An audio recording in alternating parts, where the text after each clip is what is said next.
ভবিষ্যতের নিরাপদ আবাস বিনির্মাণে সবুজে সাজায় বাংলাদেশ স্লোগানে চাঁদপুরে প্রকৃতি ও জীবন ক্লাবের সবুজায়ন উৎসব। জনপ্রিয় মোবাইল নেটওয়ার্ক অপারেটর কোম্পানি বাংলালিংকের সহযোগিতায় বৃক্ষরোপণ ও শিক্ষার্থীদের মাঝে গাছের চারা বিতরণ করা হয়। বন্যা পরবর্তী সময়ে এমন উদ্যোগ টেকসই অভিযাত্রা নিশ্চিতে ইতিবাচক ভূমিকা রাখবে বলে মত বিশিষ্টজনদের। মোর্শেদ আলমের তথ্য ও ভিডিওচিত্রে মোশাহিদুর রনির রিপোর্ট। পদ্মা, মেঘনা ও ডাকাতিয়ার মোহনায় অবস্থিত হওয়ায় ভাঙন, বন্যা, বর্ষণ সহ প্রাকৃতিক দুর্যোগে নানামুখী ক্ষতির শিকার হয় চাঁদপুর অঞ্চল। পরিবেশ প্রতিবেশ রক্ষায় সবুজ বেষ্টনী গড়ার অংশ হিসেবে চাঁদপুরে সবুজ উৎসবের অবতারণা। সবুজে সাজাই বাংলাদেশ এই প্রতিবাদে চাঁদপুরে বৃক্ষরোপণ কর্মসূচি পালন করেছে প্রকৃতি জীবন ক্লাব। চাঁদপুর একটি নদী ভাঙন এলাকা এবং এখানে যত বেশি আমরা বৃক্ষরোপণ করব তত কিন্তু মাটির ক্ষয় রোধ করবে এই বৃক্ষ। চাঁদপুর একসময় কিন্তু নানা ধরনের বিপর্যয়ে পড়েছে এবং অনেক জায়গায় কিন্তু নদীর ভাঙনে বিলীন হয়ে গেছে। সেই চাঁদপুরকে যদি রক্ষা করতে চাই তাহলে বৃক্ষরোপণের বিকল্প নেই। আসুন আমরা এই বর্ষায় সবাই হাতে হাত মিলিয়ে চাঁদপুরকে রক্ষা করার জন্য বৃক্ষরোপণ কর্মসূচিকে এগিয়ে নিয়ে যাই।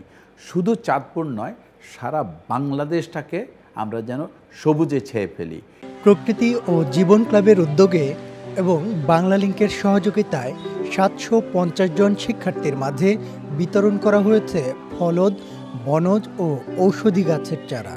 আজকে এই গাছ লাগানোর মাধ্যমে আমরা পৃথিবীতে গাছপালার সংখ্যা বৃদ্ধি করতে পারছি।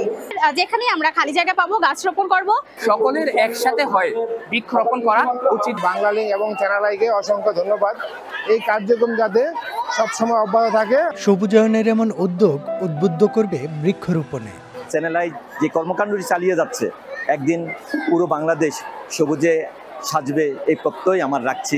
স্কুল কলেজের স্টুডেন্টকে টার্গেট করতেছে কেন?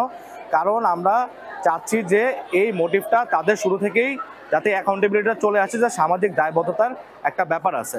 বাস্তুতন্ত্র রক্ষায় চাঁদপুরে ২০,০০০ গাছের চারা বিতরণ ও বৃক্ষরোপণের কর্মসূচি প্রকৃতি ও জীবন ক্লাবের। এই গাছগুলি এই ছেলেমেয়েরা প্রত্যেকে রক্ষণাবেক্ষণ করবে এবং সারা চাঁদপুর জেলায় আমরা এই আন্দোলনটাকে ছড়িয়ে দিব।